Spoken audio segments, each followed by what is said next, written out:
conosco aqui duas coisas. A primeira é uma pergunta da Jaqueline, que eu estou louco para ouvir, e segundo, conosco aqui nosso querido professor Roberto Madruga, que está aqui conosco. Uma boa noite, meu querido professor Roberto.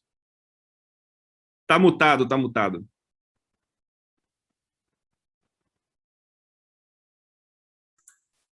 Está mutado é melhor do que estar multado, né? É melhor. Olha, e quem vai perguntar já é a Jaque, é. Cara, então se segura aí, o professor Edson. A pergunta da Jaque é sempre uma pergunta simples e assim, com profundidade. A Jaque Perguntinha mamão com açúcar. Mamão com açúcar, mamão com pimenta. Vai lá, Jaque, você pergunta e depois nós temos aqui uma boa... Primeiro eu vim aqui dar um abração no professor Edson Renato, que, olha, eu falei para vocês estudarem, que a gente ia trazer o top no Brasil, e o professor Edson é top naquilo que ele faz. E, na sequência, eu vou convidar aqui o nosso palestrante, né, da Masterclass, que é o Rodrigo. Né? Eu quero apresentar para vocês o palestrante aqui, que é o Rodrigo Carasoli, que ele já vai entrar, já está aquecido com as turbinas ligadas da empresa ArcelorMittal, que é uma empresa que eu tenho um orgulho incrível de trabalhar. A equipe trabalha, faz um lindo trabalho para a ArcelorMittal. E por que eu trouxe o Rodrigo Carasoli de uma empresa super tradicional, né, de aço, né, já que vocês estão falando de startup, de engagement, está falando de aceleração, porque o Rodrigo está à frente de um projeto muito, muito revolucionário de inovação aberta. Ele já vai falar. Rodrigo, deixa a Jaqueline perguntar, aluna em primeiro lugar, e daqui a pouquinho a gente convida você. E quem está dando aula hoje aí para nós é o professor Edson Renato, que está aqui, tá bom? Jaque, a palavra está contigo aí. Rapidinho. A gente recebeu como também palestrante a Fernanda Celeste, ela trouxe cases da Loft e da Slicks. E, se eu não me engano, ela falou que a Slicks não era mais uma startup, era uma unicórnio. E aí, para mim, esse nome foi novo, e aí eu acabei não pesquisando, aí eu estou aproveitando aqui o ensejo, porque eu não vi esse nome dentro dos nomes das etapas pelas quais uma startup passa. Ela está em que momento daquele degrau? Legal, uma excelente pergunta, Jaqueline. Veja só, unicórnio não faz parte daqueles degraus que eu coloquei para vocês, que estão aqui desse lado, só apagar aqui a parte da caneta mais grossa aqui, pelo seguinte, quando você está falando de um unicórnio, isso é como se fosse uma estrelinha extra que eu estou colocando aqui nesse universo das scale-ups, tá? É um subtipo de scale-up que é aquela cujo valuation, cujo valor de mercado supera $1 bilhão. Então, quando você tem uma startup que está já naquela curva de crescimento, está ganhando tração, o mercado já a apelida. Olha, isso é uma scale-up. Quando essa scale-up recebe aportes e você, Jaqueline, para comprar a empresa inteira, tem que investir dos seus $32 bilhões, aí você pode chamar essa empresa de um unicórnio. Professor Madruga, por favor. E agora o que nós temos? Beleza. Então, agora eu quero chamar o professor Edson. Está aparecendo até transmissão de futebol. Fala, professor Edson. Fala, professor Madruga. Então, pessoal, nós queremos convidar aqui o Rodrigo Carasoli. Ele é um executivo de grande reputação no mercado brasileiro por implantar inovação em empresas de grande porte. Ele quer falar da experiência dele na ArcelorMittal, tá bom? Muito prazer, eu convido o Rodrigo, ele vai ser nosso palestrante da Masterclass, ele vai durante 40, 45 minutos fazer a sua apresentação e abrir para perguntas aí para os alunos, perguntas do professor também, e aí depois o professor Edson emenda e trabalha aí com os ensinamentos, as dicas do Rodrigo para brilhantar a sua aula aí. Rodrigo, a voz está com você. Eu vou botar você aqui em evidência, aqui, Spotlight for Everyone. Está contigo a bola aí, viu? Maravilha. Muito obrigado. Quero começar agradecendo aí o Madruga pelo convite, ao Alan também aí pela ponte. Prazer imenso estar aqui com vocês para falar desse assunto que eu particularmente durmo, acordo, respiro pensando e falando que é inovação, em especial inovação aberta, né, pessoal? Me defino aí como um apaixonado pela inovação aberta, apaixonado pela temática startups, não só startups, né? A gente tem um ecossistema bem amplo, composto aí por vários atores, a gente vai falar um pouco sobre isso também. É um prazer estar com vocês aqui e a gente poder compartilhar, trocar ideias aqui. Sei que vocês aí pediu o Alan um briefing, né? E, pelo que me falou, são experiências diversas. Isso é ótimo, né? Inovação e diversidade são dois elementos que conversam muito bem. Então, a expectativa é passar aqui os próximos aí 40 minutos, 45 minutos, conversando com vocês, mostrando um pouco daquilo que a gente tem feito na ArcelorMittal, em especial na inovação aberta, e trocar alguns insights aqui, que a gente possa, juntos aqui, eu aprender com vocês, talvez vocês aprenderem alguma coisa comigo, não sei, mas a gente possa co-construir aqui essa conversa. Eu preparei aqui uma apresentação, tem aqui alguns slides, eu vou colocá-los aqui na tela, mas, por favor, fiquem à vontade aí para me interromper, para que a gente possa fazer dessa próxima minutos, essa próxima hora, algo bastante interativo e bastante proveitoso para todos nós. Está ótimo, Rodrigo. Share o sound aqui. Aqui, ó, share screen no botãozinho. Isso, no verde aí. Perfeito. Maravilha, beleza. Bom, então, vamos colocar aí. Já arrasou com o slide, né, professor Edson? Olha lá, já arrasou com a foto. Aí, tá bom o slide? Está bonito? Está bonito. Esse é o nosso orbe, né? Para quem não conhece, o orbe, um dos símbolos aí de Londres, né? Foi justamente feito com aço, patrocinado e construído com aço ArcelorMittal, na época das Olimpíadas de Londres. Bom, e o orbe está aí para a gente falar um pouquinho aqui como é que a ArcelorMittal tem se transformado por meio da inovação, em especial da inovação aberta, né? Tem um ponto importante, eu trouxe aqui alguns slides para falar da ArcelorMittal, não sei até que ponto vocês já conhecem a empresa, achei importante trazer aqui uma contextualização sobre que empresa é essa, né? E o que ela faz. Bom, a ArcelorMittal, para quem não conhece, é uma das empresas aí mais importantes no mundo no segmento de aço. Nós produzimos aço aí para muitos tipos de aplicação diferente. Não sei se vocês se dão conta aí da versatilidade da presença do aço no dia a dia de cada um de nós, mas é um produto, né, talvez aí, desde que a gente saiu da idade da pedra, talvez aquilo que a gente tem de mais presente na nossa vida, seja num clips, até num carro, num avião, num navio, numa construção, o aço está presente em todo lugar. E a ArcelorMittal é justamente uma das empresas mais importantes do mundo nesse segmento. É uma empresa aí que tem presença em 160 países, com clientes aí, né, diversos segmentos, tem 160 mil empregados no mundo. A gente tem aí para ter ideia dos números, né? A gente teve aí no ano passado 4 bilhões de EBITDA no ano. Esse ano esse número deve ser deve ser bem maior pelos resultados que nós já publicamos até o momento, em função das retomadas dos mercados. É uma empresa que tem valores muito sólidos, né? São esses 4 que estão aqui embaixo. Então, saúde e segurança é um valor muito forte da empresa, todo mundo que conhece um pouco da ArcelorMittal sabe disso. Sustentabilidade, acabamos de assumir, inclusive, um compromisso de neutralidade de carbono global até 2050, e no Brasil, 10% de redução até 2030. Para quem conhece um pouquinho do setor aí, sabe o que isso representa em termos de inovação, em termos de desafios a serem superados, muito significativo, né? Isso mostra o nosso compromisso com o tema sustentabilidade, qualidade e também liderança. Esses são os nossos valores aí globais, não só aqui no Brasil, mas em todos os países que a gente atua. No Brasil, a gente está presente com 3 segmentos distintos: segmento de aços longos, aços planos e mineração.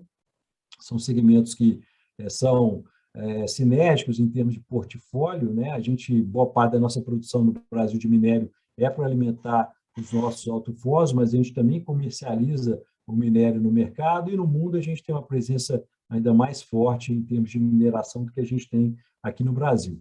Esses dois segmentos, aços longos e aços planos, produzem produtos para diferentes aplicações.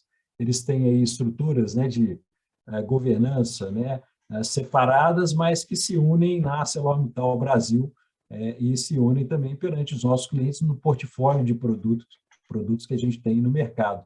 É uma empresa que no Brasil tem aí mais de 30 unidades produtivas, são mais de 17 mil empregados e que teve aí uma receita um EBITDA de 2020 de pouco mais de 5 bilhões de reais. Então, só para vocês terem uma ideia da magnitude aí dessa empresa. Aqui um pouco do portfólio, aí começando falando aqui de um dos carros-chefes nossos, que é a construção civil. Então, a gente tem aço para diversos tipos de aplicação, desde da casa de um pavimento até o prédio, né, de multipavimentos, aí, obras de infraestrutura pesada, como portos, aeroportos, né, etc.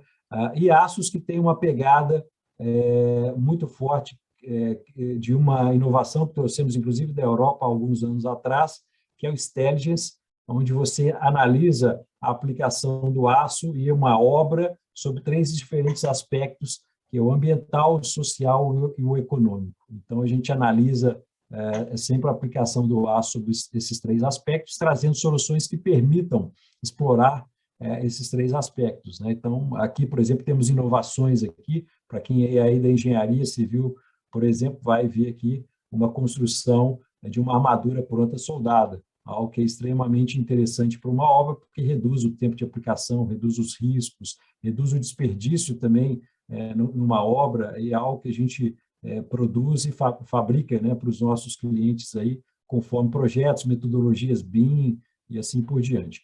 A gente tem também outras aplicações bem diversas, tanto no setor industrial como no setor automotivo e do agronegócio também. Somos líderes de mercado em vários desses segmentos. Por exemplo, na parte de cercamento, né? Cercamento, a gente produz aí cercas de arame farpado e cercas também para essas cercas que a gente costuma ver nas cidades, nos estádios, né? Até casas utilizam também. A gente produz, somos líderes de mercado nessa área, mas produzimos também aço para extração de petróleo em alta profundidade. Está lá em cima uma parte de um tubo aqui, utilizando o nosso aço para extração de petróleo no pré-sal, por exemplo. É também um produto que a empresa fabrica, o aço para essa aplicação, além de lã de aço, por exemplo, que muita gente chama de bombril, né? Então, são aplicações muito diversas, colchão de mola, aço para pneu de carro, né? Não sei se você sabe, a tecnologia utilizada no aço para pneu de carro é uma tecnologia muito avançada, não tem muitas empresas no mundo que fabricam esse tipo de aço, e a ArcelorMittal é uma delas. É um aço que tem aí, chega a ter a espessura de um fio de cabelo, só para vocês terem uma ideia do nível de tecnologia que é aplicado nesse processo de fabricação do aço.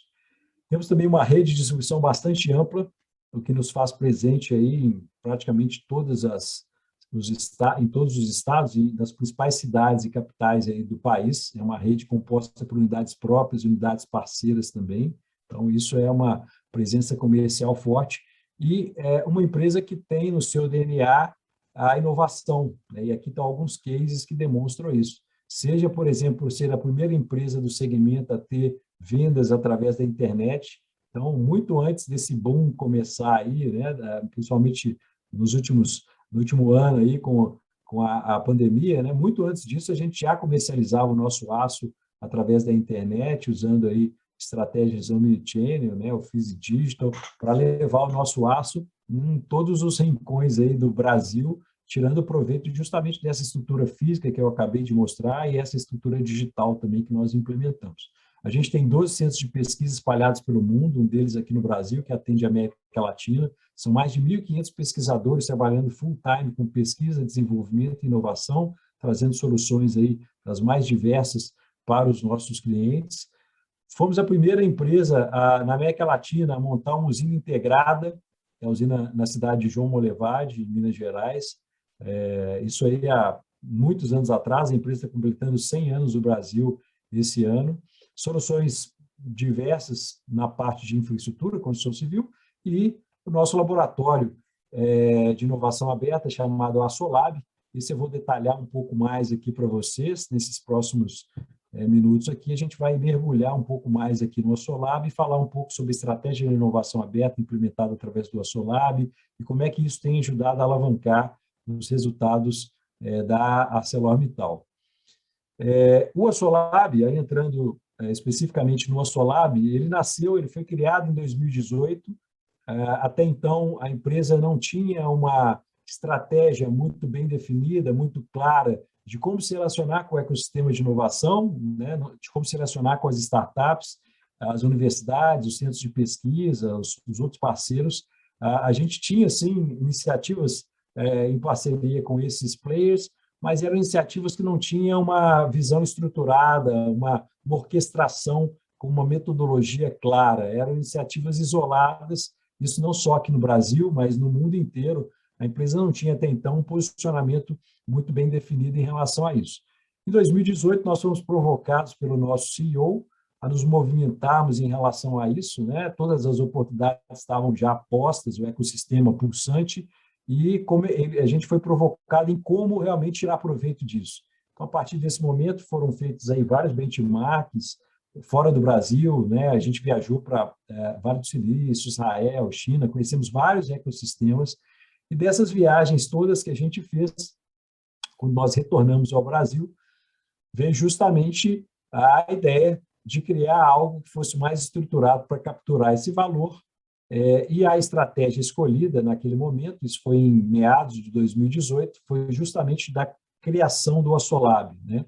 E a criação do Assolab, eu vou falar um pouquinho por que ter um laboratório de inovação, passa não só pela possibilidade da execução de projetos com startups, por exemplo, mas passa também por um processo de desenvolvimento e fortalecimento da cultura de inovação dentro da empresa, né? Muito mais do que fazer bons projetos com startups, você ter uma estratégia de inovação que seja perene e sustentável, passa também por preparar a empresa para estar aberta a esse tipo de inovação, que tem características completamente diferentes e complementares em relação à inovação fechada. Muitas empresas são muito boas de inovação fechada, mas quando vão fazer inovação aberta, não tem o mesmo sucesso, né? E por quê? Porque são dois bichos muito diferentes, a inovação aberta e da fechada. São bichos complementares que, se bem utilizados dentro de uma estratégia orquestrada e central, levam a empresa a ter muito sucesso e ter cases realmente bem-sucedidos. E foi justamente com essa cabeça que nós montamos o Assolab e toda essa estratégia que está por trás do Assolab, de muito mais do que um lugar fisicamente, ser esse fomentador, esse facilitador da inovação aberta dentro da empresa, se conectando com todas as áreas do negócio. Então, não é uma questão de ser, né, voltado mais para uma área do que outra, e muito mais do que isso até, tendo a tecnologia como um meio, como um habilitador, do que como um fim, que é também algo que algumas empresas às vezes fazem, sem entender um pouco o conceito realmente da inovação, de confundir inovação com tecnologia e esquecer que, no final do dia, o mais importante de tudo são as pessoas, porque a inovação, ela de fato é realizada por pessoas e para pessoas. Então, elas têm sempre que estar ali no centro e ser a base dessa inovação. Então, o Assolab nasceu com esse propósito de fazer essa conexão com o ecossistema, de implementar essa inovação centrada nas pessoas e de trazer, junto com ela, metodologias que pudessem alavancar a inovação e fazer com que essa inovação acontecesse de uma forma orgânica e mais bem sucedida. Para isso, a gente tem várias estratégias que são utilizadas. Vou mostrar aqui um videozinho que fala um pouco sobre esse conceito do Assolab e, na sequência, eu vou detalhar um pouco mais isso aqui com vocês também. Deixa eu ver aqui se vai... Só me confirme se o som... Eu ativei aqui, mas me confirme se vai sair o som aqui, por favor. Toda conexão importa. Significa que qualquer troca tem valor. Das que chegam com toda a pompa, às que você menos espera. Então pensa comigo. As conexões que você faz hoje vão ajudar a construir um futuro melhor? Esperar que alguém te entregue a inovação numa bandeja, sem suor ou esforço, não é o ideal. É preciso colocar a mão na massa. O primeiro passo para incentivar a inovação é conhecer muito bem o seu problema e saber validar os resultados em busca de soluções. Tenha paciência e mente aberta. O sucesso não chega do nada e os erros vão te mostrando o melhor caminho a seguir. Se todos estiverem a bordo, melhor ainda. Com engajamento, tudo passa a fazer sentido. O Açolab já puxou a fila sendo o primeiro hub de inovação de aço no mundo. E seguiremos inovando, colocando grana e coração no propósito de levar o nosso negócio para o futuro.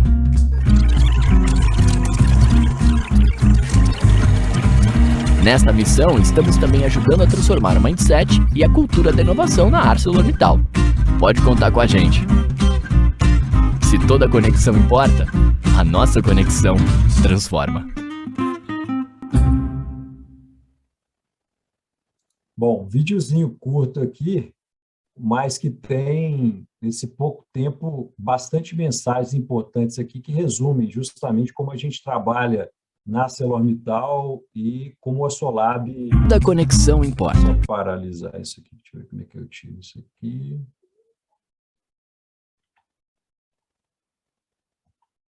Isso, eu vou... Bom. Deixa eu aumentar aqui de novo. Então, um videozinho curto que mostra... Tá aparecendo a minha tela? Tá, né? Tá sim, Tá mas sim. ela tá em branco, né? Beleza. Isso aí, beleza. Só fiquei na dúvida aqui quando eu apertei o ESC, saiu, obrigado. Bom, aquele videozinho que a gente fez, né, nosso vídeo manifesto, é um vídeo curto, mas que tem mensagens muito importantes ali da forma como a gente trabalha, né? Primeiro a inovação por si só, se ela não tiver atrelado a dores, né, ou oportunidades, uma visão estratégica que a empresa acredita, essa inovação dificilmente vai chegar a algum resultado significativo, um resultado importante para a empresa, né? Então, esse é um elemento importante que a gente trabalha no nosso dia a dia, que é justamente fazer mapeamento, né, de, por exemplo, jornadas. Vocês estão aqui no MBA de Customer Experience aqui, né? Então, com certeza, vocês devem estar aprendendo muito sobre mapeamento de jornada, design thinking. São coisas que a gente acredita muito e que a gente aplica muito na prática também, porque elas garantem um certo alinhamento de propósito, e não a inovação pela inovação, porque um risco que você tem quando você trabalha com inovação é se encantar por ela, né? É se apegar demais a uma solução e esquecer que, na verdade, para nós, pelo menos, a inovação é um meio. A inovação, ela tem que resolver algum problema ou ela tem que trazer alguma oportunidade real.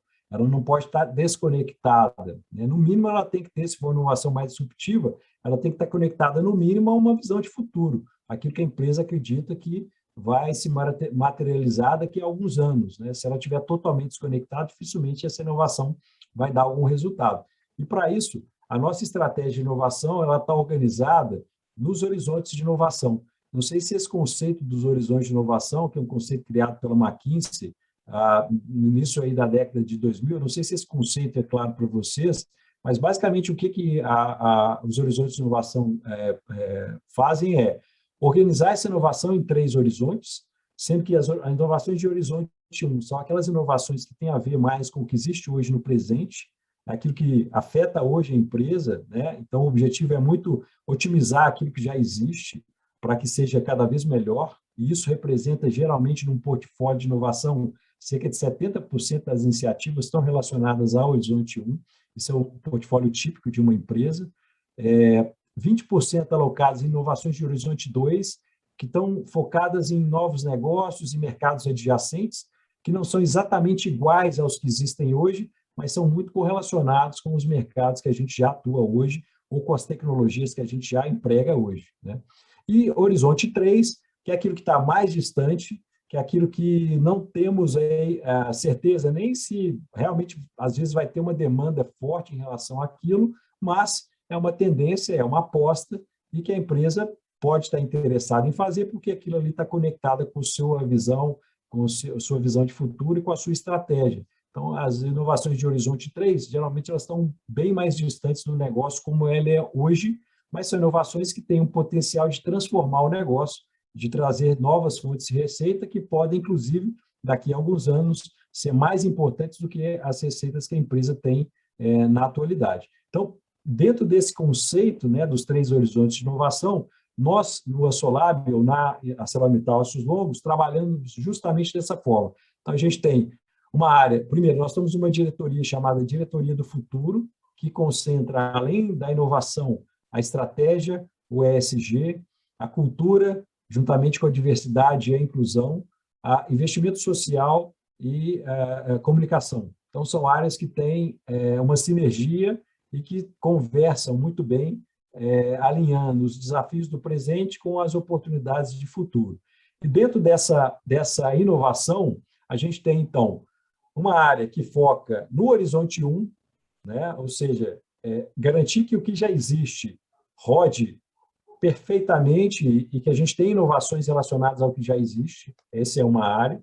A gente tem uma área de inovação de horizontes 2 e 3, novos negócios e o nosso fundo de investimento em startups, que já vou falar para ele vocês daqui a pouco, que é o Assolab Ventures, que é focado justamente nessas inovações mais disruptivas, que tem, obviamente, um risco agregado maior, mas também um potencial de agregação de valor muito grande para o negócio, né?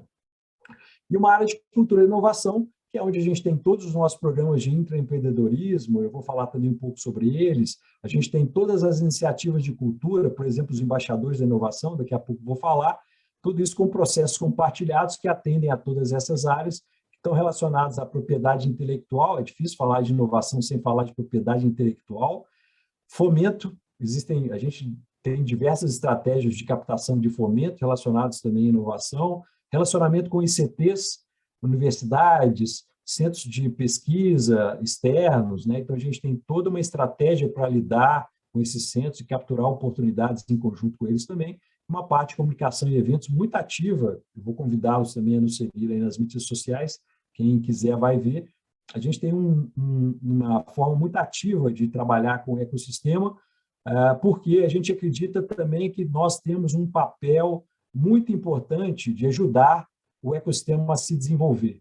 Então, todos nós somos mentores de startups, todos nós participamos de programas de desenvolvimento de startups, porque acreditamos que é uma forma também de retribuir e de fazer com que o ecossistema cresça, se fortaleça e, consequentemente, quanto mais forte ele tiver, mais boas startups vão existir para se relacionar conosco, mais boas startups vão existir para a gente fazer investimentos. Então, essa é a nossa estratégia de inovação, ela passa por todos esses pilares e a gente se organizou para trabalhar em tudo isso. Até então, eu estava com todos esses processos sob a minha responsabilidade, e nessa mudança que nós fizemos esse mês, eu assumi a inovação H2 e H3, os novos negócios e o fundo de investimento que a gente acabou de lançar.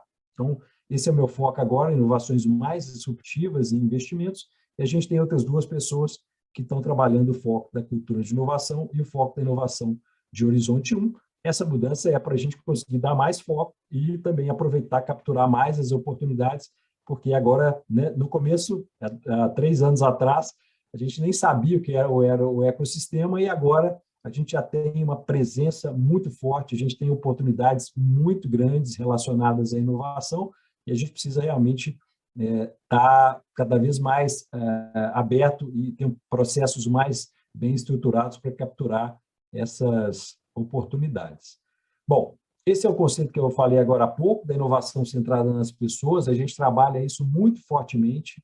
Então, quando eu falo nas pessoas, eu não falo das pessoas só empregadas da ArcelorMittal, mas eu falo também dos clientes, eu falo dos fornecedores, eu falo das comunidades também, onde a gente atua, obviamente, todas elas participam, são beneficiadas também das inovações que nós co-criamos juntos. Então, é uma estratégia que é de co-criação dessa inovação, tendo a tecnologia como um meio, não como um fim, é claro, e a diversidade como sendo uma mola propulsora aí de tudo que a gente faz. Então, a gente acredita muito na diversidade, a nossa equipe de inovação e as equipes que a gente trabalha em conjunto são muito, muito diversas, justamente porque essa é uma característica que a gente já testou na prática e viu que equipes diversas realmente tendem a ter uma qualidade muito maior na inovação que é realizada. Aqui, para ter uma ideia do volume de conexões do Assolab, a gente tem aí, ao longo desses 3 últimos anos, são mais de 8.000 conexões, sendo que dessas 8.000, pelo menos umas 7.000 são startups. Não sei se vocês conhecem os dados aí do Brasil. A gente tem dados da AB Startup, que é a Associação Brasileira de Startups, que mostram aí em torno de 14, 15 mil startups no Brasil, o que significa que a gente já se conectou a mais ou menos 50% das startups do Brasil, de uma forma ou de outra, seja através de uma POC, um MVP, seja através de uma conexão que talvez não tenha rendido um trabalho, um projeto, alguma cocriação junta, a gente já conhece muita gente no ecossistema, e não só as startups, mas todos os atores que fazem parte desse ecossistema, que vão, por exemplo, muito além. A gente tem várias instituições, associações, fundos de investimento, aceleradoras, hubs, e isso vale não só para o Brasil, mas também para o exterior. A gente tem parceria com startups em Israel, Canadá, na Europa, vários países. Hoje, por exemplo, tive reunião com uma startup da Suécia. Então, esse fluxo, né, é realmente muito intenso e as oportunidades são muito grandes. A gente costuma aí ter dezenas, às vezes centenas de conexões aí com startups ao longo de um mês, porque a gente também tem processos que favorecem essas conexões e facilitam também essas conexões. Esse é um ponto super importante para a inovação acontecer. Aqui um pouquinho do nosso fundo de investimento, como eu falei, a gente lançou em maio um fundo de investimento em startups. Amanhã, inclusive, vamos anunciar o nosso primeiro investimento, a primeira startup investida do Assolab Ventures, que é o nosso fundo. Em breve já temos uma segunda startup que deve ser anunciada também, ainda esse ano. São startups, uma é uma Construtech, uma outra é uma Energy Tech, são startups em áreas diferentes, mas todas elas com um alto potencial aí de crescimento e que já têm seus produtos aí no mercado com vários clientes, não só no Brasil, até fora do Brasil também. Aqui trouxe aqui talvez vocês conheçam aí, para quem conhece o mundo de startups, possa conhecer algumas dessas. Essas são só algumas que já fizeram alguma coisa conosco e temos vários cases aí de sucesso com algumas dessas startups. Por exemplo, época de pandemia, né, as questões aí psicológicas cada vez mais importantes. A gente tem uma parceria aqui com a Psicologia Viva, que é uma startup que está fazendo muito sucesso, várias empresas estão contratando a Psicologia Viva. A gente desenvolveu um modelo de inteligência artificial aplicada à análise de crédito com a startup DataRisk. A gente tem um modelo de computação visual desenvolvido em parceria com a startup PixForce, que é uma das principais do Brasil, no ranking da Hunter Open, inclusive nessa área. E, assim como essas, várias outras aqui, já tivemos startups parceiras que foram compradas por outras empresas, como o caso da Requima, que foi comprada pelo iFood, e aí vai. Então, são startups aqui de áreas bastante diferentes, RH, marketing, telemetria, indústria 4.0, né, com conceito de telemetria, exportação, comércio exterior. Então, são vários startups diferentes, essa é só uma amostra, e cada uma delas com algum case desenvolvido, e algumas delas, inclusive, contratadas ou com propriedade intelectual compartilhada, porque esse também é outro ponto. A gente desenvolve junto, a gente investe e a gente compartilha a propriedade intelectual. A gente tem um caso agora de uma patente, inclusive, que a gente está registrando, 2 casos de patente que estão sendo registradas em parceria com startups. O Assolab, né, a ArcelorMittal, em parceria com startups. Então, é uma estratégia realmente bastante ampla e que tem vários cases de sucesso aí construídos em conjunto com startups. Aqui é uma startup interna que a gente tem na ArcelorMittal, chamada Engenharia e Inovação. É uma startup desenvolvida internamente, em parceria com uma outra empresa, e que desenvolve soluções em aço para clientes em todo o Brasil. A gente tem vários cases de sucesso desenvolvidos através dessa startup. Esse é um outro conceito, né, de usar a metodologia das startups e desenvolver cases internamente, que podem depois se transformar, inclusive, em spin-offs. Então, a gente tem também experiências nesse sentido. Parceria com universidades, aqui está uma delas, que é a USP. A gente tem um centro de inovação montado dentro da USP. A gente faz parte de uma iniciativa chamada SIX, que é Centro de Inovação da Construção Sustentável. Através dessa parceria, a ArcelorMittal, junto com outras empresas, estão construindo um centro de inovação, que é um laboratório vivo, onde serão testadas aí diversas tecnologias relacionadas à construção civil, Esse centro de inovação fica pronto no ano que vem, deve ser lançado no ano que vem. Essa semana, inclusive, saiu uma notícia sobre uma das inovações que estão sendo desenvolvidas nesse centro, que é uma inovação de geotermia, onde você consegue refrigerar ou aquecer um ambiente usando o calor e o frio que vem do solo.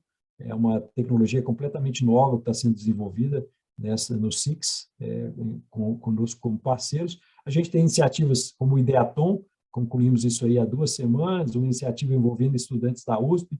Foi muito interessante, focada aí, os projetos ganhadores estão focados em construção modular, estão focados em aplicações de inteligência artificial para melhoria de processos, em melhoramento genético de eucalipto também. Então, são projetos de alto nível e que são desenvolvidos junto com estudantes. Esse também é uma linha que a gente segue.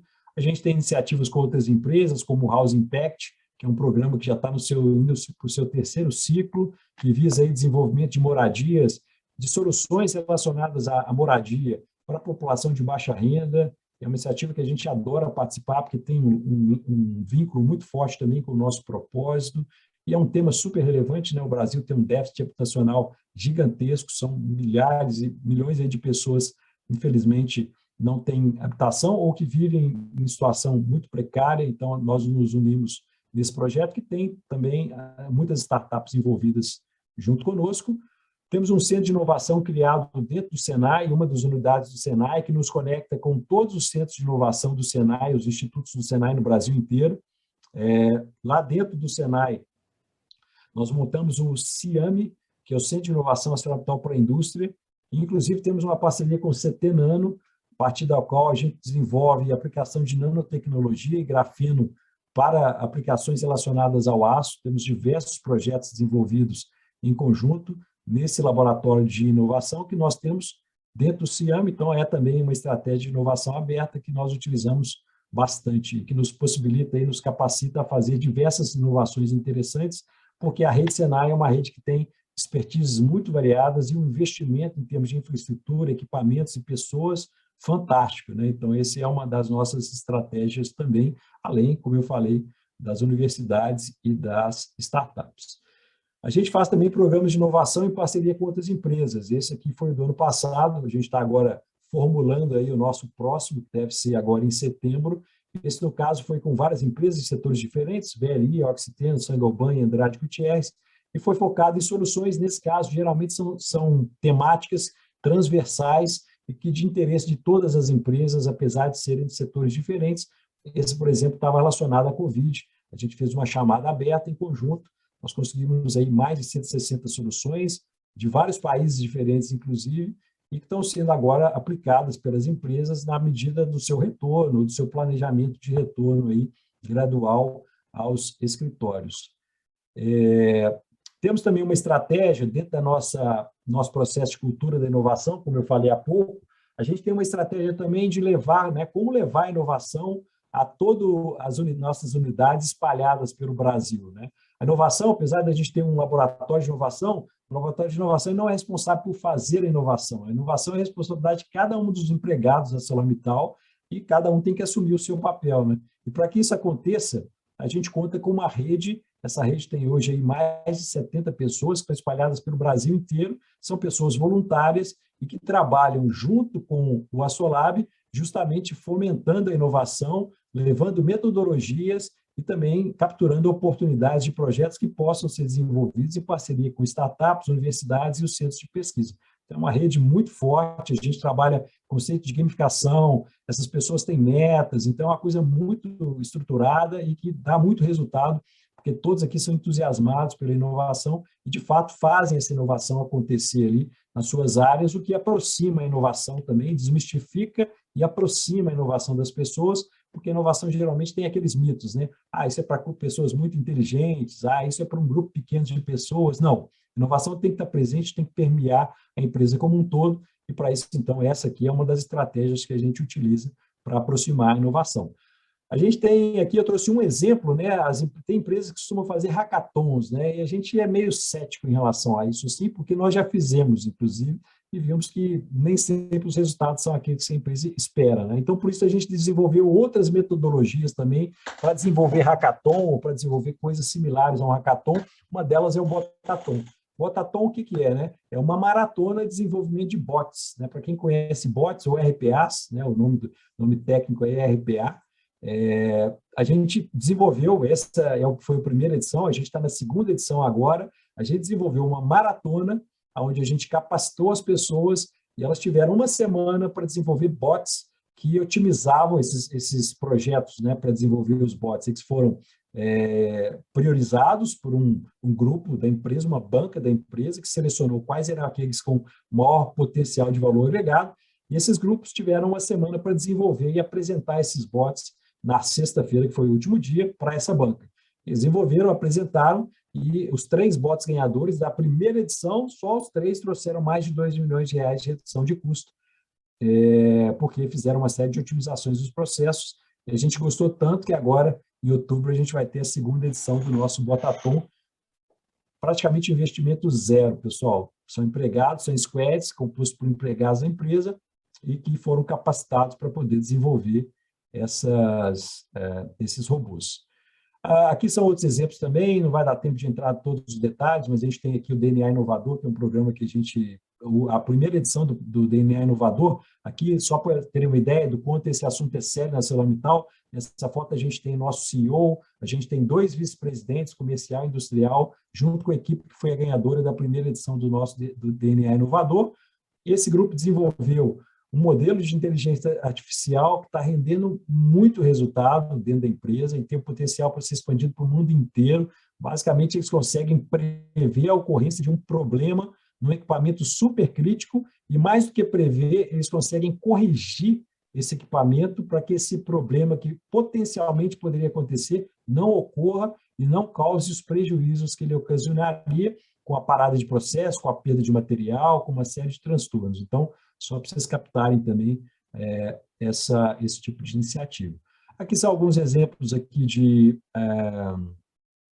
eventos que a gente faz vários, o último aqui foi o de OKRs, a gente chamou de Gimpass, que é um unicórnio, né? Tinha uma pessoa perguntando o que é um unicórnio, foi muito bem explicado, então a gente contou com um unicórnio aqui, o Gimpass, o nosso último meetup aqui de OKRs, assim como outras empresas, e a gente faz isso com muita frequência, o próximo deve ser no mês que vem, cada um deles a gente traz um tema diferente e a gente convida empresas também a participar, trouxemos o Magazine Luiza, por exemplo, para falar de transformação digital junto com o Burger King, então são eventos abertos e transmitidos ao vivo pelas redes sociais, convido aí a vocês também que quiserem se conectarem conosco.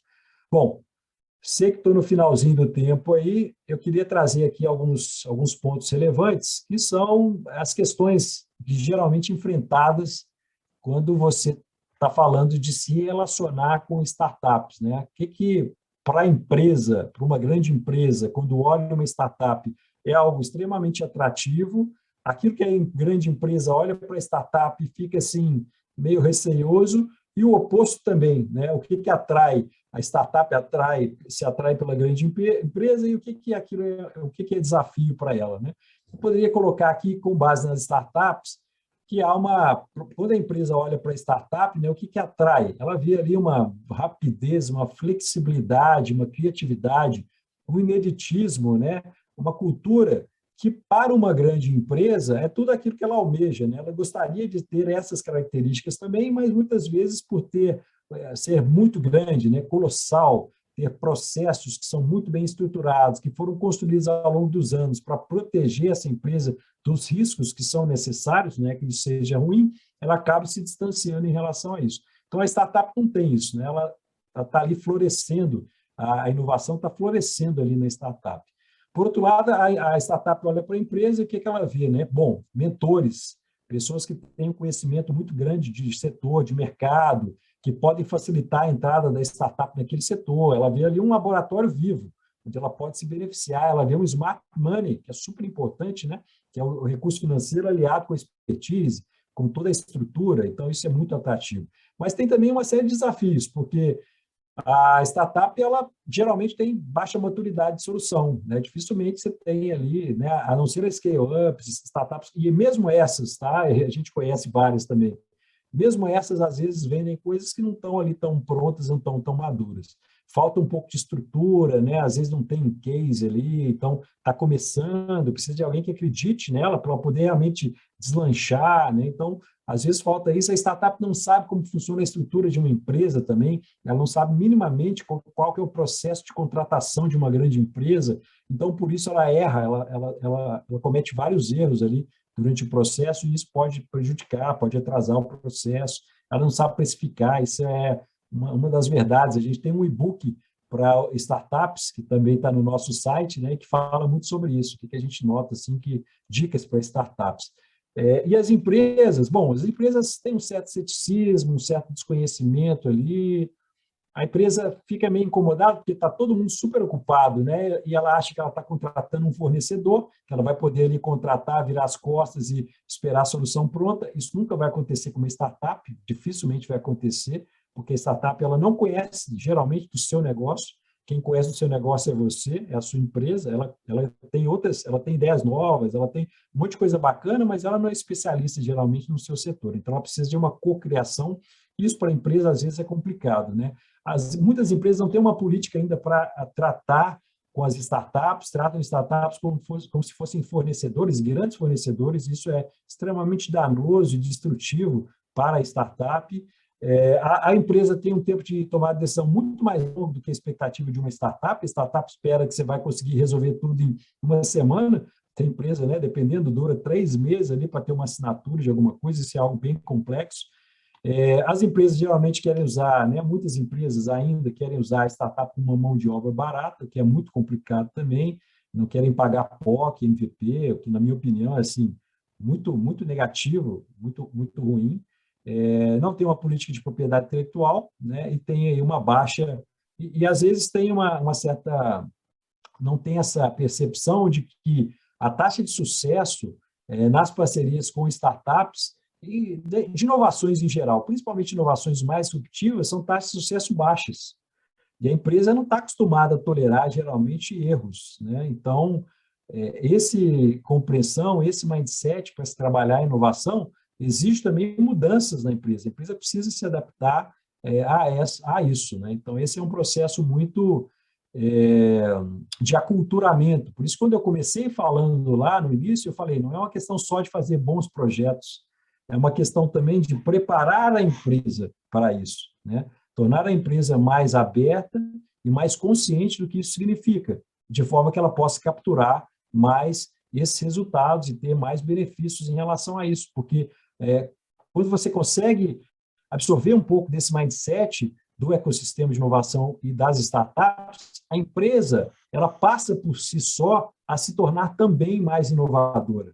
Ela passa a pensar mais na inovação, ela passa a criar mais contexto e mais oportunidades para a inovação e ela passa a estar mais aberta para que isso aconteça, né? Ela se torna mais adaptativa. Isso, sem dúvida nenhuma, nesse mundo bunny, né, que nós vivemos, é algo que é fator-chave de sucesso, né? Porque não sabemos todos os desafios que vamos enfrentar, sabemos que eles vão existir, e não sabemos a resposta previamente que a gente precisa ter esses desafios. Mas se a empresa tem esse mindset, ela acaba conseguindo responder de forma ágil a esses desafios e se adaptar e continuar tendo ali, né, um bom resultado. Então, esse é um resumo. Eu tenho mais conteúdo, mas eu não sei pelo tempo aqui, pessoal, se a gente para agora, faz algumas perguntas, o que vocês acham aí? Me ajudem aí. Bacana, Rodrigo, muito bom. Eu queria abrir aí também para as perguntas, o pessoal com certeza vai ter alguma pergunta. O pessoal está aberto aí para vocês perguntarem. Aproveitem o Rodrigo.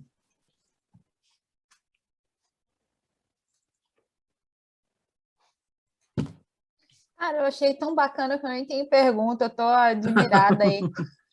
É muita coisa, né? Eu fiquei impressionado com... muita coisa, quantidade de coisa que rola ao mesmo tempo, quantidade de gente dedicada para pesquisar, para estudar, assim, eu estou bastante impressionada. Eu sou mineira, e fico andando Rio, Minas, para minha família. Eu moro no Rio, então eu passo por um parque de vocês, que, se eu não me engano, está perto de Juiz de Fora, ou dentro de Juiz de Fora, e em Belo Horizonte também tem uma distribuidora, não sei, enfim, um CD enorme também ali perto do BH Shopping, não sei se você conhece Belo Horizonte. E aí eu acho tudo muito grande, assim, e a capilaridade do produto é fantástica, né? Minha mãe fez uma cirurgia há muitos anos na coluna e colocou aço cirúrgico. Muitos anos. E eu acho que era um produto de vocês, assim, eu fico impressionado com a aplicabilidade também do produto. E, assim, é um produto que, ao mesmo tempo, agride um pouco, não sei se o meu entendimento está correto, né? Mas falar de aço, a gente está extraindo isso de algum lugar no nosso planeta, e essa preocupação é muito importante. Eu fico feliz aí de ver também a preocupação de vocês com relação ao bem-estar do planeta, né? Parabéns aí pelo trabalho, não quero fazer pergunta não, estou bem admirada, parabéns. Obrigado, Jaqueline. A gente tem, só para você ter uma ideia, a gente tem em torno aí de umas 20 mil SKUs, né? Ou seja, produtos diferentes. Só daí dá para tirar realmente quantas as aplicações são diversas. E um outro ponto que eu acho que é legal falar também, que casa com o que você comentou, a gente é a maior recicladora do Brasil, né? Ou seja, a gente pega ali aquela geladeira velha, aquele carro velho, que poderiam ficar ali, né, atrapalhando o meio ambiente, jogados ali, e a gente transforma isso num produto novo. Então, acho que esse também é um ponto bem relevante, sabe? E que tem um papel que nós acreditamos e gostamos bastante também, de acreditar nessa transformação que acontece através do aço, né? Uma coisa velha se transformando numa coisa nova. Bacana. Gilvan, pode perguntar. Oi, Rodrigo. Boa noite, cara. Parabéns aí pelas iniciativas, bem legal. De fato, eu não imaginava tanto de inovação por trás aí do mundo do aço, da ArcelorMittal. Me chamou muita atenção, cara, a parte que você fala aí dos embaixadores, porque eu acho que, de fato, para a gente disseminar a questão de cultura numa empresa tão grande, né, onde quase todos os funcionários acabam tratando o seu produto como commodity, para você instalar essa cultura, você precisa de embaixadores. Me fala um pouco, cara, como é que vocês fazem a escolha desses embaixadores? Esses caras têm funções paralelas? Vocês fazem comitê? Como é que são aí um pouco dessas rotinas com os embaixadores de inovação que você mostrou? Posso só pegar o gancho aqui rapidinho? A minha pergunta era exatamente essa, e para perguntar assim, se eles fazem atividade em paralela, como não deixar essa iniciativa morrer, porque acaba competindo com o dia a dia, né? Desculpa, Gilvan, só para pegar o gancho aí. Não, bacana, pessoal, ótimas perguntas. Eu diria o seguinte, não, eles não estão dedicados ao tema inovação, não. Por mais que eles gostem, sejam aí, né, são voluntários, inclusive, né, ninguém está obrigado, e isso é muito claro para eles. No começo desse programa, inclusive, a gente teve algumas trocas, porque algumas pessoas não se adaptaram, não conseguiram, e a gente prefere que saiam mesmo, que dê lugar para outras pessoas poderem se juntar, porque é algo que dá trabalho, né?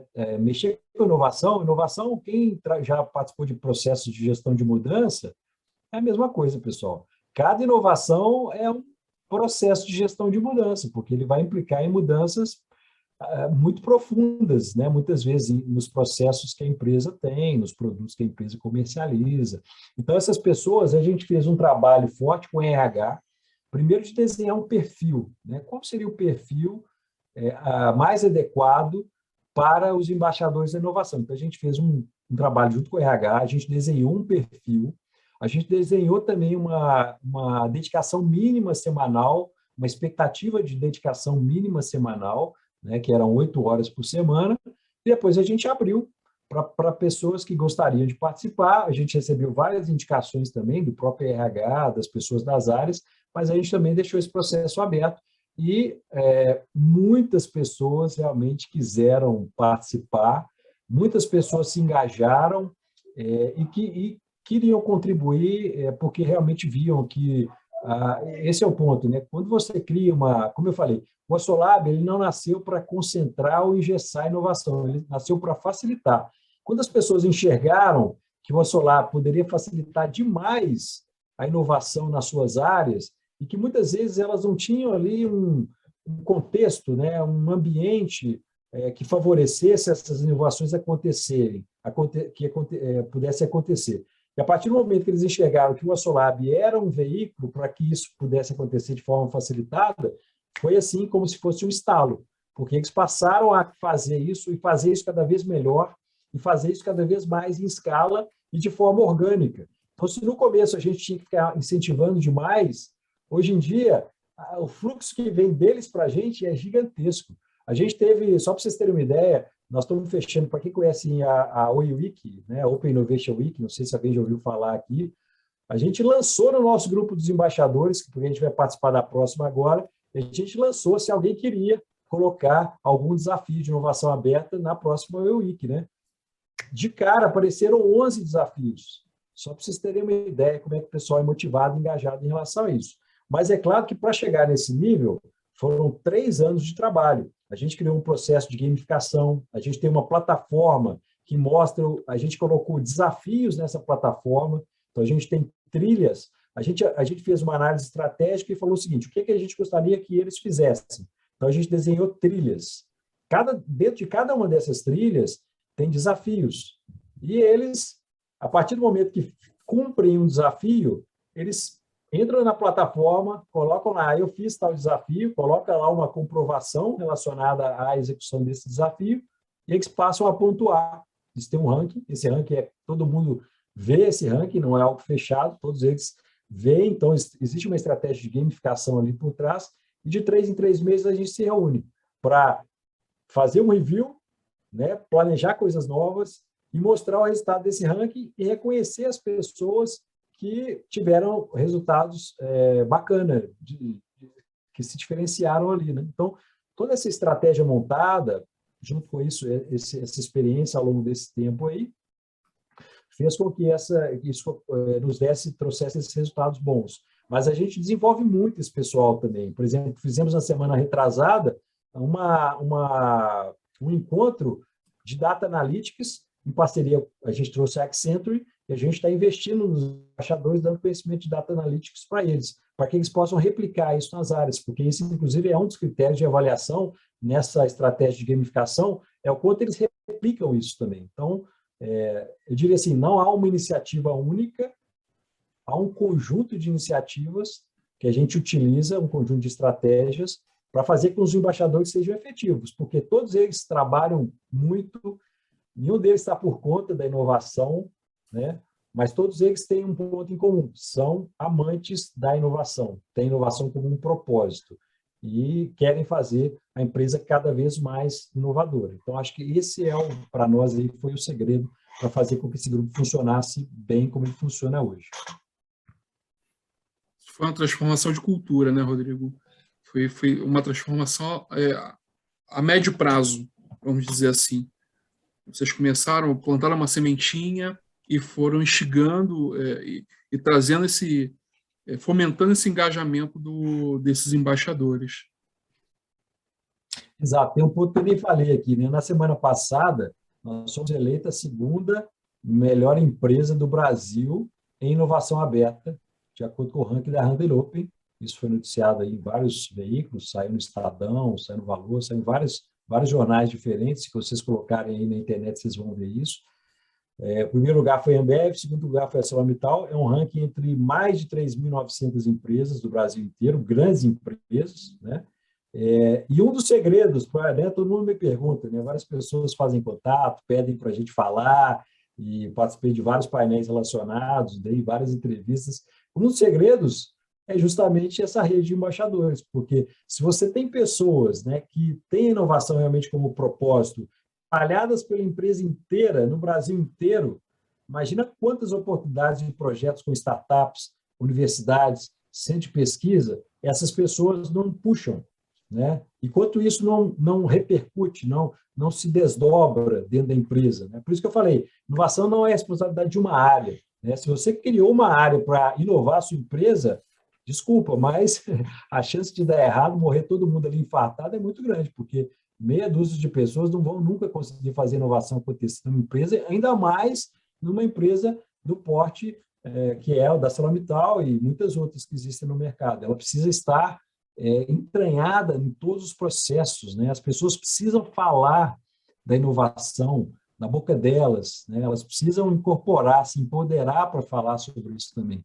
Então, isso que esse é o que eu acredito, essa é a estratégia que a gente tem implementado, e é isso que tem dado certo. Até agora tem dado certo para nós aí. Muito bacana, Rodrigo. Mais alguém que tem alguma pergunta? Professor Edson? Eu. Opa. Azul. Oi, Azul. Rodrigo, tudo bem? No caso, assim, né, eu trabalhei na área de inovação, e fazer inovação você tem que ter orçamento, né? Porque senão também eles querem que você faça mágica, né? Quando não tem um orçamento definido, né? Então, às vezes, você cria uma área de inovação, lógico, tem que ter alguém focado, né? O time focado fazendo isso, mas tem que direcionar uma boa grana, né? Lógico, falando, né, da ArcelorMittal, mas voltando lá para o início, né? Tinha um orçamento direcionado para isso, eu tinha que estar com o Pires na mão, né? E quanto assim, né? Putz, hoje deve ter o orçamento, mas qual a expectativa, né? Porque às vezes você aposta no produto, investe e dá errado, né? Como que é esse alinhamento interno, assim, né? Esse alinhamento de expectativa, que nem tudo que você imagina, né? Quer inovar, um produto que você pensa, dá certo, né? Como que é isso dentro da empresa? Porque na empresa que eu trabalhava não se aceitava muito, sabe? Tinha que ter 100% de assertividade. É difícil isso, né? Eu tenho uma curva e tudo mais. Como que foi isso? Como que é isso, né, na ArcelorMittal? Esse é um ponto super relevante, né? A gente tem algumas formas internamente aqui de trabalhar essa questão do dinheiro e da tolerância também ao erro, né? A gente também aqui tem, né, não era uma empresa muito tolerante ao erro e ela está se transformando. A gente fez esse ano, inclusive, vocês já ouviram falar no FOCAP Day, a gente fez o FOCAP Day interno aqui, né? O que é esse FOCAP Day? É um evento onde a gente fala só sobre casos de sucesso. Não sei se vocês já viram isso dentro de uma empresa, né? Geralmente todo mundo quer vender coisas positivas, falar que fez isso, fez aquilo, que deu super certo. Não, a gente fez um evento só para falar do que deu errado. Mas não para falar do que deu errado, porque, assim, por isso, a gente falou do que deu errado, mas o que a gente aprendeu a partir daquele erro e o que aquilo nos possibilita à frente. Que insights a gente tirou a partir daquilo ali e o que isso gerou, né? Então, acho que isso é fundamental, o Zu, que você falou aí, né? Se você não trabalhar esse fator tolerância ao erro, ninguém vai inovar. Vai fazer uma melhoria contínua vestida de inovação. Mas, na verdade, é uma melhoria contínua que ninguém está arriscando, né? Então, eu acho que esse é um ponto. Falando do ponto de vista do dinheiro, no nosso caso especificamente, essa foi uma discussão que eu tive. A gente tem um conselho de inovação, o CEO é o presidente do conselho, a gente tem conselheiros internos e conselheiros externos, né? Na minha primeira reunião do conselho, eu fui justamente apresentar uma proposta de orçamento, e aí o CEO virou para mim e falou assim, nada disso. Você vai fazer o seguinte, o dinheiro para as inovações vai ter que vir das áreas, porque se não doer no bolso das áreas, as áreas vão terceirizar essa inovação para vocês, não vão apoiar, não vão participar, vão priorizar outras coisas e depois vocês vão ter que se virar. Então, quando ele fez isso, realmente me deu um estalo. Eu falei, putz, não é à toa que ele é o CEO, né? A ideia dele é fantástica. A gente, ao fazer isso, ao fazer com que o dinheiro viesse não da gente, mas viesse da área, o nível de comprometimento da área nessa hora, ele triplica, porque a área está colocando aquele dinheirinho ali, ó, que talvez ela fosse aplicar em uma outra coisa, e ela está colocando ali porque ela acredita demais na iniciativa ali. Então, ela vai colocar todo mundo para trabalhar junto, ela vai participar de todas as reuniões, ela vai se esforçar para aquele negócio dar certo ali, e realmente foi batata, como se diz. Isso para nós funcionou muito bem. Mas é claro que a área de inovação também tem um orçamento, né? As iniciativas relacionadas à cultura da inovação, a própria equipe de inovação, algumas estratégias de conexão nacionais e internacionais, esse dinheiro todo vem da estrutura de inovação. Mas o dinheiro para ser aplicado nas iniciativas, principalmente com startups, com universidades e com os centros de pesquisa, esse vem todo de fora. Ou vem diretamente da área envolvida, ou a gente aprova diretamente com o Conselho de Inovação, e aí não precisa estar nem orçado, o Conselho aprovou, está aprovado, segue em frente, e é assim que a gente tem feito. Agora, a gente tem também o Fundo de Investimento em Startups, como eu falei para vocês. O fundo não, o fundo tem 110 milhões de reais, que foi o nosso total a ser investido. Esse é totalmente reservado para investimento em startups. Então, nesse caso é diferente. O dinheiro que vai para o investimento é diferente, o dinheiro que vai para novos negócios também é um pouco diferente, principalmente inovações de horizonte 2 e 3 é um pouco diferente, mas inovações de horizonte 1, ele vem da área. A área tem que se comprometer e colocar ali, né, o recurso para que a inovação aconteça. Bacana. Obrigada. Valeu. Posso fazer uma perguntinha? Claro. Bem breve. Rodrigo, obrigado pela palestra, achei incrível. Realmente foi digna do nome Masterclass, né? O trabalho muito bacana. Eu, como os colegas aqui que estão na turma já sabem, eu dou aula também na UFRJ, tá? E oriento lá alunos, colegas de doutorado. Eu tenho um aluno que atualmente tem estudado esse tema da interação entre as startups e as grandes corporações. Uma das coisas que a gente tem se debruçado e que já escutamos de outras corporações aí que o pessoal tem muita dúvida de como fazer é como calcular indicadores de inovação. Porque para outras coisas o OKR é mais simples, porque você acaba atribuindo a métricas financeiras. Então, talvez ouvir um pouco como é que vocês estão tratando e refletindo sobre esse tema. Dá para fazer, dá para ter indicadores e fazer da mesma maneira quando você está medindo coisas como transformação cultural e para além de apenas o aspecto financeiro? Como é que vocês têm pensado nisso? Então, essa também, assim, essa é uma questão muito recorrente, Edson, porque medir a inovação não é igual medir a melhoria contínua. As métricas são muito diferentes, né? No nosso caso, e principalmente quando você fala de horizontes 2 e 3, tá? Aí é que é muito diferente, e aí eu vou te falar o seguinte, horizontes 2 e 3, nós estamos aprendendo ainda, tá? No horizontes 2 e 3 é muito, principalmente o 3, onde é um negócio que você não conhece nem o tamanho do mercado, é um tiro no escuro quase ali, né? Então, você medir métricas de inovação de horizontes 3 são muito complexas, e eu estou em discussão, inclusive, com um professor da USP, que eu admiro muito, dois professores que eu admiro muito da USP, justamente para desenhar essa parte, porque a gente ainda não tem essa expertise, não. Já para o horizonte 1, que é o mais comum, né, e um pouco de horizonte 2, essas acho que a gente já tem alguma experiência aí, um pouco, talvez, mais fácil de falar, né? O que a gente faz é o seguinte, a gente divide indicadores de portfólio e indicadores por iniciativa. Então, indicadores de portfólio, eu tenho ali taxa de conversão, né? Eu sei, por exemplo, a cada 10 MVPs, X foram convertidos efetivamente em contratos de larga escala dentro da empresa. E aí eu sei o resultado que eles estão dando. Então, eu consigo calcular, inclusive, um ROI associado a isso aí, porque eu sei quanto que eu investi, eu sei. Então, assim, para métricas de portfólio, então, a gente tem algumas métricas que a gente utiliza, né? E se você pegar na literatura, você encontra, inclusive, algumas coisas assim. Para quem já assina a MIT, Sloan, essa revista que substituiu a Harvard agora há pouco tempo do Brasil, você vai ver que tem um artigo lá da InnoScience, do Carlo Magno, que ele fala exatamente sobre isso aí. Umas 2 edições para trás, mais ou menos, você vai ver, ele coloca, inclusive, alguns benchmarks lá em relação a isso. A gente, muito antes desse artigo, inclusive, a gente já tinha feito alguns benchmarks de taxa de conversão e tudo. Por isso que eu falei, a expectativa tem que ser setada, tem que ser alinhada. Por quê? Porque a cada 10, vai ter 6, 7 ali que não vão dar certo. Mas vão ter 2, 3 que vão dar muito certo. Se a empresa não tiver a paciência para esperar essas 2 que vão dar certo, a inovação morre na 7.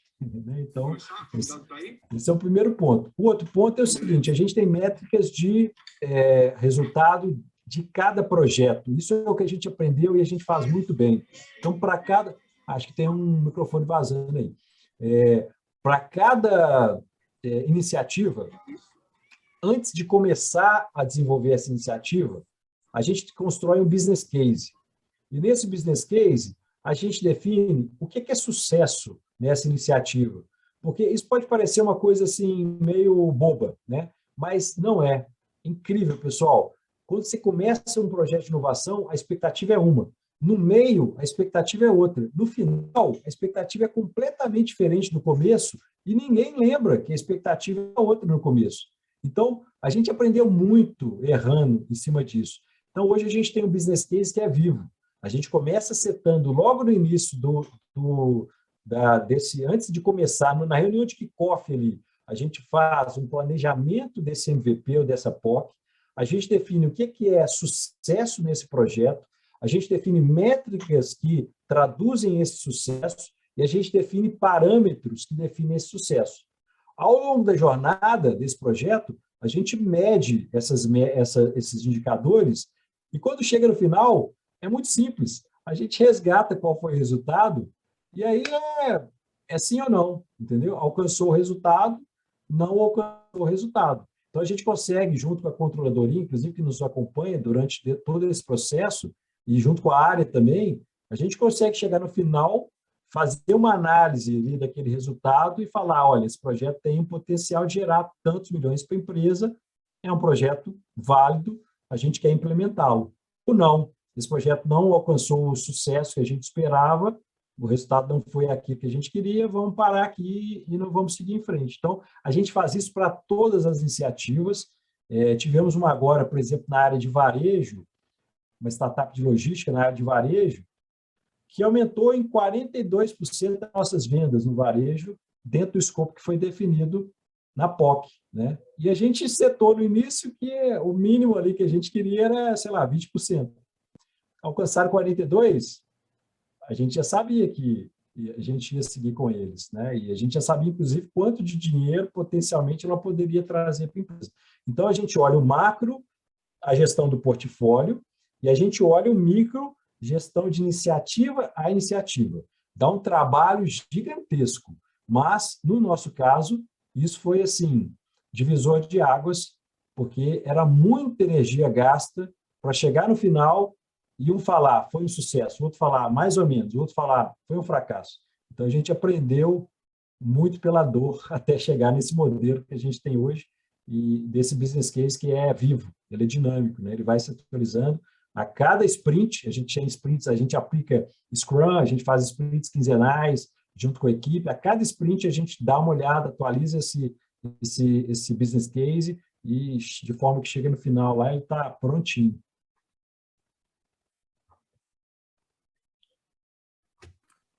Bacana, Rodrigo. Eu queria agradecer a sua presença, a sua disponibilidade, cara. E foi, assim, muito, muito, muito bacana essa masterclass. Sabe que a gente é parceiro de longa data da ArcelorMittal. Que você precisar da gente, pode me ligar, fica à vontade. Em nome aí do Roberto Madruga, em nome da Conquista, eu quero te agradecer e te desejar sucesso aí nessa sua empreitada, que já é de grande sucesso, mas sucesso nunca é demais, né? Essa que é a grande verdade. Muito obrigado aí pela sua participação. Te agradeço assim profundamente aí por compartilhar a sua experiência e participar dessa masterclass. Eu que agradeço, foi um prazer estar aqui com vocês. Espero que, né, a gente, alguma coisa aí possa ajudá-los de alguma forma. Estou aberto aí, quem quiser se conectar, quem quiser perguntar alguma coisa, depois trocar uma ideia, sei lá, de repente, adoro a oportunidade, né? Adoro fazer coisas com empresas de setores diferentes, porque acho que o potencial é imenso quando a gente junta empresas com interesses diversos, mas que no final do dia ali podem se encontrar e fazer uma coisa bacana. Então, estou super aberto, não só eu coloco a equipe toda à disposição também, e vamos em frente aí. Muito obrigado aí, valeu. Valeu, Rodrigo. Vou colocar aqui o teu contato, aqui, o seu nome, para eles te acharem lá no LinkedIn, tá? Beleza. Já achei. Valeu, pessoal. Já mandei invite. É isso aí, gente. Obrigado, Rodrigo. Viu? Um grande abraço para vocês aí. Até mais. Tchau. Tchau. Professor, é contigo. Rapaz, que aula, hein? Eu confesso que depois da terceira... Inveja branca, né? É muita coisa, não é, Azul? Você não achou que eles fazem... Nossa senhora, dá até raiva, fiquei com ódio aqui já. Depois do terceiro slide que ele mostrou, faz hackathon, faz isso, faz aquilo, eu falei, meu Deus do céu, não para. Nossa, dá até ódio. Não, eles são referência mesmo, assim, até para outras empresas aí, foi o que ele falou, não é à toa que os caras são o segundo lugar, né, no Brasil inteiro, porque você vê que eles pegam uma gama, né, eu vou chamar o intervalo já, Alan, mas